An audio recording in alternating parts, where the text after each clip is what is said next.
We gather together on the 19th anniversary of the Columbine Massacre, where 13 innocent people lost their lives in a mass shooting. We stand together in solidarity for our students' safety, for our children's safety, for our own safety. If not now, when? We are educators, teachers, and staff who are deeply concerned about the safety of our students and our children within the confines of our schools, particularly with the pervasive access to firearms across the country. We have seen an entire generation of students come of age under this direct threat of these weapons. We also recognize the many people who have worked on gun violence issues before us who have been marginalized and not heard. We will not stand for what has become normalized behavior in our society, and we demand action. Therefore, we, the educators of Madison, Wisconsin, and surrounding communities, call for 5 changes. 1, universal background checks and waiting periods for the purchase of all new firearms. A ban of the manufacture, sale, and possession of the so-called bump stocks or similar technology that converts semi-automatic weapons into fully automatic weapons. Number 3, limiting access to high-capacity magazines to those who show a legitimate need for them. 4, raising the minimum age to 21 for the purchase of semi-automatic firearms. And finally, mandatory education and training in the use of semi-automatic weapons before a purchase can be finalized.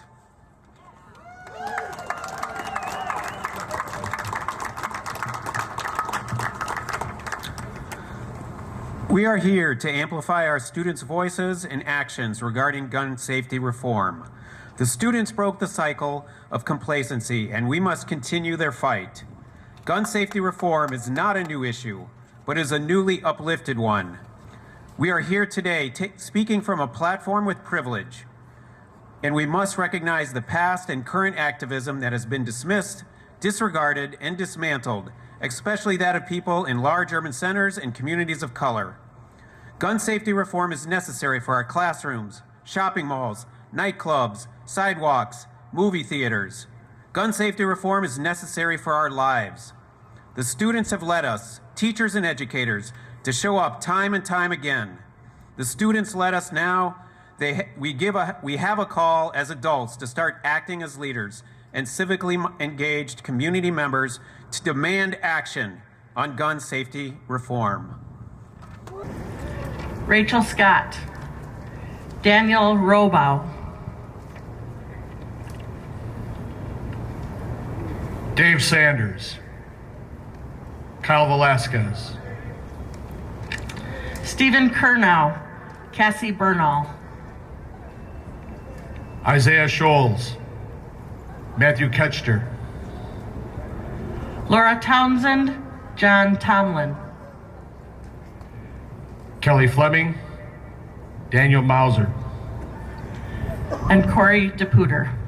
We would like to take 1 minute of silence in honor of those victims and all of the other victims who have had to go through these shootings.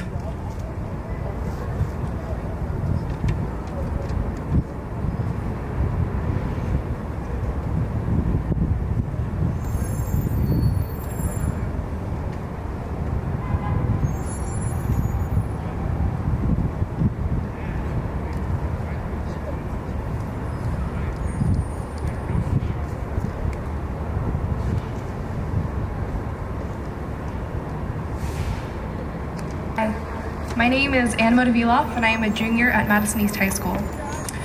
My family owns guns for hunting, but I am absolutely in favor of gun safety reform. I was always raised to believe that if you cannot use a gun ethically and safely, you should not use it at all. Because when dealing with weapons, the safety of those around you is your primary concern. However, this belief does not seem to be shared by our government. The reforms we advocate for are not aiming to take away rights, but rather to ensure that every Wisconsinite is not forced to live with the fear of the occurrence of a shooting in their community. Though these measures we advocate for won't stop every shooting, they would go a long way to helping keep guns away from those who are dangerous, so that every morning, as I see the students at my school filing into class, I never have the fleeting thought that today could be the last day. They are to ensure that when code red drills run a minute behind, there's never an unspoken tension in the room, as we all think the same thing. What if this time it's for real? They are to ensure that no high schooler will ever be forced to think about what would happen to their family if they themselves were murdered, so that we, as students, won't have to think about losing our friends and classmates to a killer enabled by our government's denial of this crisis, the threat of which is omnipresent in the very places to which we send our nation's youth each day. They are to ensure that we won't have to see another news article detailing a brutal attack on students at a school similar to our own with a weapon that has no purpose but to end the lives of human beings. And so that we will never be faced with the harsh truth that our government values political interests over the safety of the students that they have a duty to represent. The incompetence of legislators who are bought out by the NRA has barred us from change that is long overdue and has failed to prevent the deaths of these students. Republicans and Democrats alike can agree that school shootings are tragic events that need to be stopped. The difference is how far our leaders are willing to go and what they are willing to sacrifice in order to take crucial action in the name of American lives. Thank you all for being here. My name is Melissa Sargent, and I'm a state representative here in the Capitol building and a proud MMSD graduate.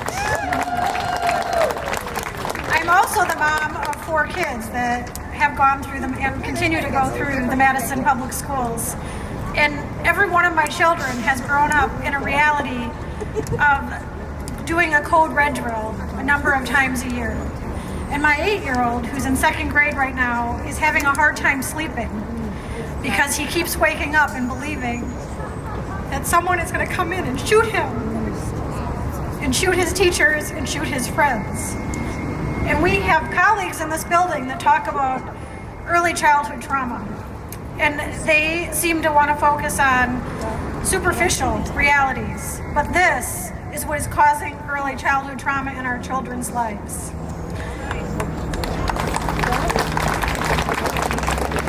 I know, and you know, that we need to do everything in our power to keep our children and our teachers and our communities safe. It is absolutely unacceptable that this is the reality of our lives, that we have generation of students at this point that have grown up with these code red drills. It is absolutely unacceptable that our teachers are having to go home and talk to their loved ones about what it is that they would do if there was a shooter that entered their classroom. But I have some good news for you. It is a fact that the gun lobby's worst enemy, that the NRA's worst enemy, is you all. And you are powerful, and you are changing this conversation.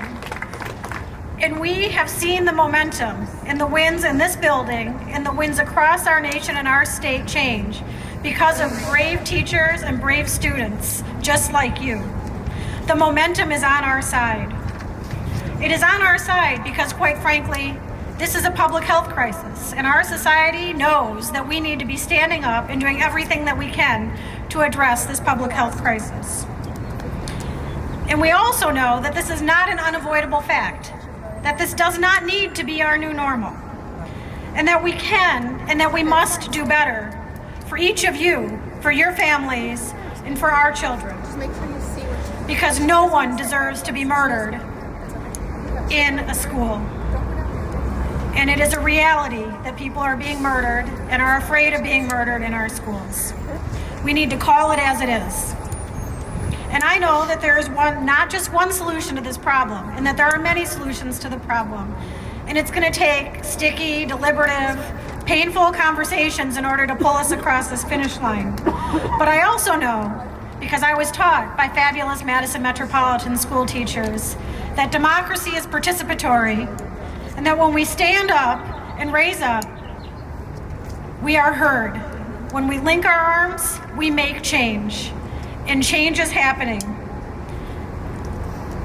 We know that our legacy is not going to be one of another generation growing up and having code red drills because of each and every one of you. And I am proud that you are all here, and I am proud of the conversation that is changing, even though very much of the time I am embarrassed about what is happening in this building. This is an election year. The way we make this change is keep this issue at the top of our questions. We keep people's feet to the fire with it, and we make sure that we're changing the faces that are in this building, because there are pragmatic, common sense things we can be doing to save the lives of people in our communities. Thank you very much for raising up and for being here today.